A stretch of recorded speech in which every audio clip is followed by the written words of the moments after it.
이렇게 추운 날씨에 이렇게 와주셔서 대단히 고맙습니다.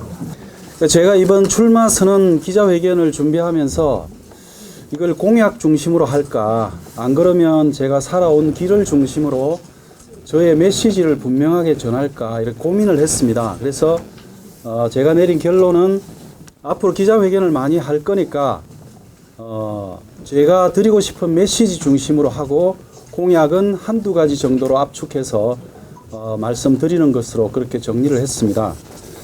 그래서 저는 아시는 분은 아시겠지만 저는 초전동의 비닐하우스촌에서 6남매 중에 5째로 그렇게 태어났습니다.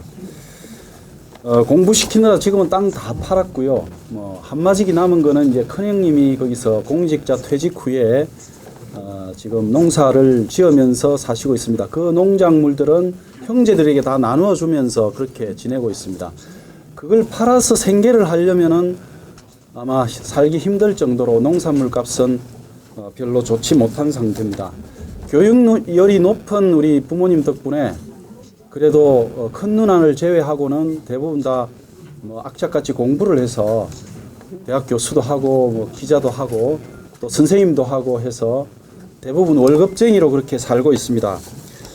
초중고를 졸업한 후에 저는 82년 전두환 시대 그 시대의 대학 생활을 보냈습니다. 그 시대의 대학교 1학년 때부터 같은 기숙사의 룸메이트이자 군 제대 후에 함께 자취를 해오던 친구가 나이 40살에 자살을 했습니다. 그게 깊은 트라우마를 남겼고 아직도 저에게는 큰 상처로 남아 있습니다. 저보다 훨씬 더 똑똑한 친구였는데 꿈을 다 펴지 못하고 갔습니다. 그 친구는 학생운동을 굉장히 열심히 한 친구였습니다. 그 아들이 최근에 아빠 없이 자랐는데 얼마 전 저한테 연락을 해왔습니다. 기자 생활을 하고 싶다고 해서 저에게 상담을 요청했는데 저는 기자 생활 하지 말라고 했습니다. 하려면 JTBC 기자를 해라. 그게 싫으면 고시 공부를 해라. 그랬더니 합격했다고 JTBC 기자로 조만간 여러분들에게 선을 보이지 않을까 생각됩니다. 그 기자 이름은 배양진 기자입니다. 제가 정치를 생각하게 된 최초의 계기는 대학교 4학년 때 군에 입대를 했는데 군에서 엄청난 폭력으로 죽을 뻔한 고비를 넘겼습니다. 그때 상병이었고 저는 일병이었는데 제 밑에 졸병을 너무 군기를 많이 잡아가지고 제 책임이다 하고 했더니 엄청 무차별적으로 폭력을 저질렀습니다. 그때 죽을 뻔한 고비를 겪은 이후로 사회과학도로 변신을 했고 제가 정치학을 공부하게 된 배경입니다. 우여곡절 끝에 90년대부터 기자 생활을 시작했습니다. 기자 생활도 참 독하게 했지만 그 못지않게 언론사 기자 노동조합을 또 열심히 했습니다. 97년 IMF가 닥치면서 우리 회사에 구조조정의 바람이 불었는데 그때 제가 노조 간부를 맡고 있었습니다. 그래서 앞장서서 그 해고된 조합원 동료를 지키기 위해서 35일간의 파업을 하는데 제가 좀 앞장섰습니다. 임금 30% 삭감을 하고 또 2개월씩 순환 무급 휴직을 하면서 그 해고된 동료는 지켜냈습니다. 함께 희생하고 나누면 동료를 지켜낼 수 있다는 사실을 깨달은 아주 제게는 소중한 시간이었습니다. 그 이후에 아내가 이제 대학원 공부를 한다고 해서 진주 경상대학교 다시 내려왔습니다. 저도 회사와 노사 갈등을 겪어서 사표를 내고 진주에 내려와서 아내를 뒷바라지하면서 학원 강사 생활을 좀 했습니다. 비교적 잘 나가는 수학 강사 생활을 했는데 그렇게 되기까지는 새벽 4시에 일어나서 밤 늦게까지 새로 시작한 일을 하느라고 아주 죽을 뻔했습니다. 아내가 대학원 졸업한 후에 직장을 갖자 제게 또 공부를 하기를 권유했습니다. 그래서 월급 250만 원 정도를 받았는데 제가 학원 강사 생활을 접고 또 서울로 올라가서 고려대 정치외교학과 대학원 박사과정에서 뒤늦게 또 공부에 몰두했습니다. 연구 주제는 우리 사회 정치 갈등을 어떻게 풀 것인가, 어떻게 해결할 것인가, 거기에 제가 중점을 뒀습니다. 부부가 함께 꿈을 밀어주고 격려해 주고 또 땡겨주고 하면서 평등한 부부가 서로를 이롭게 한다는 사실도 깨달은 소중한 시간이었습니다. 그렇게 우리는 살만해졌는데 제 주변을 둘러보니까 사실 어렵게 사는 사람들이 너무 많았습니다. 우리는 생존 경쟁에서 살아남았는데 제 눈에는 경쟁에서 패배하거나 또 뒤처진 사람들이 유난히 눈에 띄었습니다. 함께 행복할 수 있는 길은 없을까? 그런 고민을 하면서 연구를 했고 또 대학에서 강의를 하고 또 인권운동을 하고 또 잠시 또 공무원 생활을 했습니다. 그래도 저희 관심과 눈은 우리 사회의 약자들, 그 권력의 부조리와 폭력, 불공정하고 정의롭지 못한 사회, 또 한반도의 전쟁 위기, 이런 문제에 쏠렸습니다. 그리고 촛불을 들고 광장으로 나갔습니다. 출마를 결심하면서 지난해 12월 31일 제가 학술지에 쓴 마지막 논문 제목 이름이 국민행복지수 제고 방안, 문재인 정부의 노동정책을 중심으로였습니다. 그래서 저는 이 연구 주제를 바탕으로 진주 시민을 어떻게 행복하게 할 수 있을까, 그런 화두를 안고 정치에 뛰어들었습니다. 왜 이 험난한 길을 가려고 하는가, 이렇게 묻는 사람이 많습니다. 대학 강의를 하면서 한편으로는 2014년부터 방송 활동을 했습니다. 아마 2015년 7월에 제가 담당하던 시사 프로에서 라디오 시선집중에서 제가 활동을 하고 있었는데 갑작스럽게 잘리지 않았다면 아마 정치에 뛰어들 용기를 낼 수 없었을지도 모릅니다. 국정원의 불법 활동을 방송에서 언급한 바로 그 직후에 중도 하차 통보를 받았습니다. 제작진으로부터 국정원 보도가 윗선의 심기를 건드렸기 때문에 잘렸다는 얘기를 들었습니다. 참기 어려웠습니다. 아내도 분노했습니다.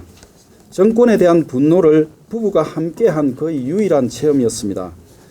대선을 앞두고 한 유력한 대선 후보 캠프를 소개받았고 그게 저의 정치 입문의 시작이었습니다. 그렇게 해서 여기까지 오게 됐습니다. 저를 자르게 했던 그 국정원이 지난 10년간 무슨 짓을 했는지는 여러분들이 잘 아실 것입니다. 문재인 정부는 이명박 박근혜 정부 10년의 전횡과 약탈 정치, 권력의 횡포에 분노한 시민들이 겨울 내내 촛불을 들어 탄생시킨 정부입니다. 나라다운 나라를 만들어달라는 시민들의 절절한 염원을 담아 수립된 정부입니다. 이 정부마저 실패한다면 우리에겐 희망이 없습니다. 반드시 성공시켜 나라를 반듯하게 해서 평범한 시민, 바로 우리 삶을 책임져주는 국가를 만들어 희망을 줘야 할 책임이 바로 우리 기성세대에 있다고 저는 생각합니다. 그 책임감으로 정치에 나서려는 것입니다. 민주당 당원이 된 지 1년 10개월 정도 됐습니다. 지금 우리 민주당 진주시장 후보로 거론되는 후보들 중에서 유일한 권리당원입니다. 당원인 기간 동안 당 지도부와 소통하면서 정치인으로서 성공하기 위해서 꾸준히 관계를 맺어왔습니다. 중앙정치를 해온 사람의 지자체장을 잘 할 수 있겠는가, 이런 질문을 하는 사람들이 있습니다. 행정 경험이 짧지 않나, 이런 얘기도 합니다. 그런데 행정 경험이 지자체장을 결정하는데 좋은 경력이라면 우리가 굳이 선거할 필요가 있겠습니까? 그냥 임명하면 되는 것이죠. 우리가 왜 선거를 통해 시민 대표를 선출합니까? 행정도 중요하지만 정치를 잘할 사람을 뽑으려는 것 아니겠습니까?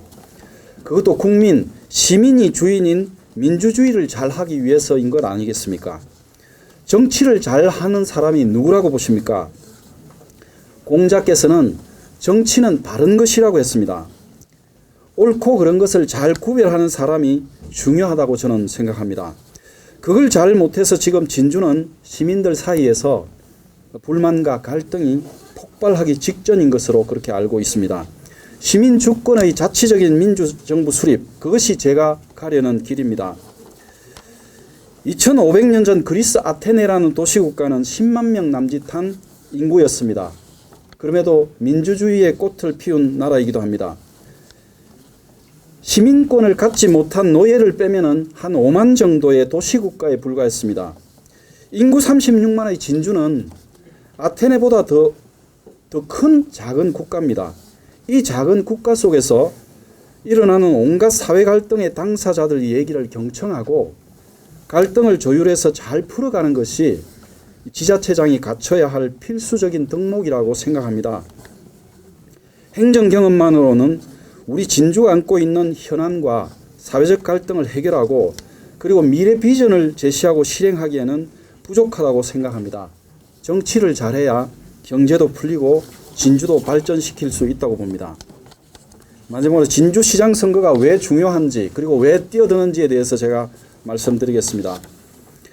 지난해 우리 사회는 엄청난 사회적 격변과 촛불 시민혁명 끝에 정권이 바뀌었고 지금 더불어민주당은 집권 여당입니다.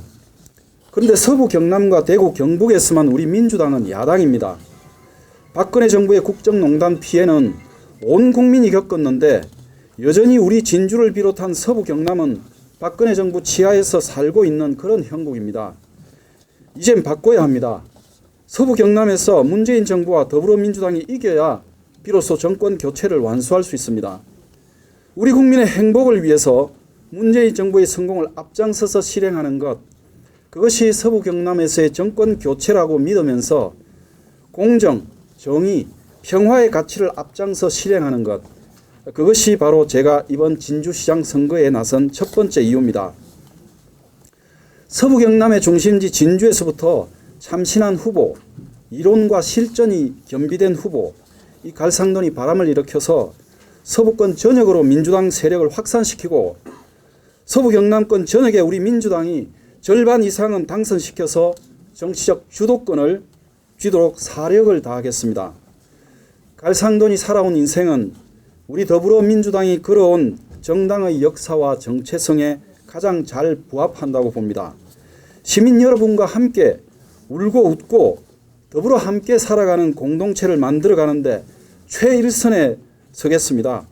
그래서 서부 경남에 민주당 바람을 일으켜서 여러분들에게 큰 자부심을 느끼게 해드리겠습니다. 두 번째는 우리 진주 발전의 계기를 만든 것은 혁신도시가 들어오면서입니다. 혁신도시는 노무현 정부 때 시작한 것입니다. 우리 민주당 정부가 진주 발전의 전환점을 제공했고 지역 균형 발전을 국가적 화두로 제시했습니다. 혁신도시 시즌2를 성공적으로 수행하는 것도 바로 이 문재인 정부와 더불어민주당이라야 가능합니다. 혁신도시 내의 클러스터 용지가 지주들의 집가 상승 욕심에 묶여서 이 혁신도시 시즌2가 정체 상태에 있습니다. 진주시장에 당선되면 이 문제도 강력한 행정 조치를 통해서 시즌2가 확실히 진행되도록 하겠습니다.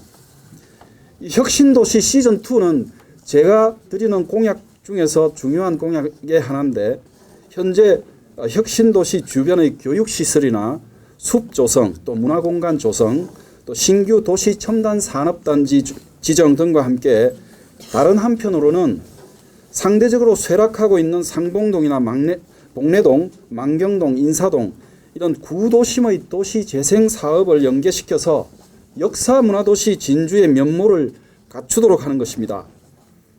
그래서 명실상부 전국 제1의 문화예술관광도시로 만들어 나가겠습니다. 제가 문화관광부 정책 보좌관을 했는데 아마 그때 경력이 큰 보탬이 될 것이라고 자신합니다. 세 번째는 제가 우리 민주당 내 거론되는 여러 후보들과 차별되는 부분이 정부 여당과 지도부와 잘 소통할 수 있는 사람일 것이라는 점입니다. 지자체장은 시민들의 요구를 귀담아 들을 수 있는 경청의 자세와 지자체의 한계를 넘어서서 중앙에 예산을 많이 따올 수 있는 정치력이 있어야 한다고 생각합니다. 갈상도는 돈을 많이 가져올 수 있는 특별한 능력이 있습니다. 오죽하면 이름에 돈이 들어있겠습니까? 하돈도 아니고 상돈입니다.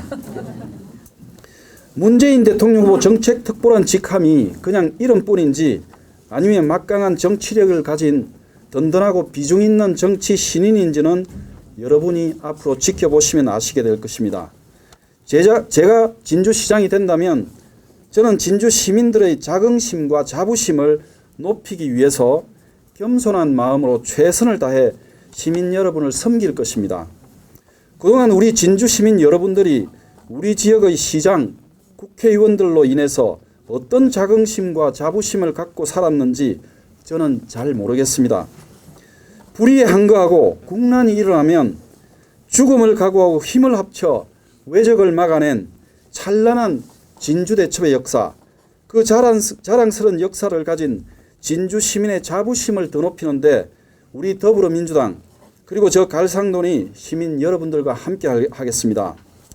김시민 장군의 진주대첩을 2018년 6월 13일의 진주대첩으로 부활시키는 것, 그것이 바로 이 갈상돈이 시민 여러분께 드리는 약속입니다. 끝으로 저는 진주시장이 되면 시청 공무원의 자율성과 창의성을 최대한 존중하겠습니다. 진주시정의 정책들은 시청 공무원들이 어쩌면 저보다 더 잘 알고 있을 것입니다. 저는 공무원의 능력을 최대한 발휘할 수 있는 환경을 제공하고 그들의 의견을 경청해서 서로 다른 의견들을 조율해서 최고의 정책들을 뽑아내는 사람으로서의 역할을 하겠습니다. 시장이 공무원들에게 일방적으로 지시하거나 강압하는 일은 없을 것입니다. 토론과 협의, 수기를 거쳐서 합리적 결정을 내는 민주적 방식으로 시정을 운영하는 지금까지 진주 시민이 전혀 보지 못한 마음에 쏙 드는 시장을 보시게 될 것이라 감히 말씀드립니다. 제가 공약을 생각을 해봤는데요. 공약 중에 앞으로 말씀 많이 드리겠습니다만은 남부 내륙철도는 반드시 이루어야 됩니다. 제가 진주시장이 되면 필요하다면 단식을 해서라도 남부 내륙철도를 이 김천에서 거제까지 가는 내륙철도를 꼭 조기에 착공시켜서 완성하도록 그렇게 하겠습니다. 그리고 유동축제는 저는 원칙적으로 무료화하겠습니다. 제가 이 무료화를 하려는 이유는 진주시라는 이 시청은 시민들을 상대로 장사를 하는 곳이 아닙니다.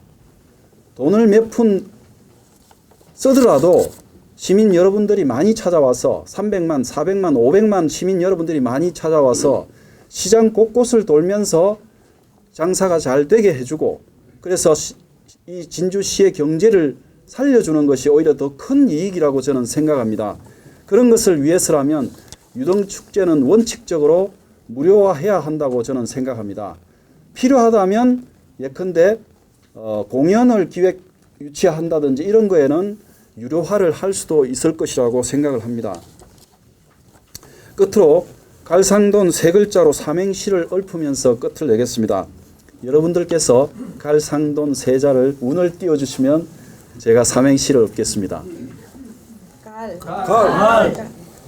갈아보자 진주시장. 상상을 뛰어넘는 바람을 일으켜서 진주시장 바꿔봅시다.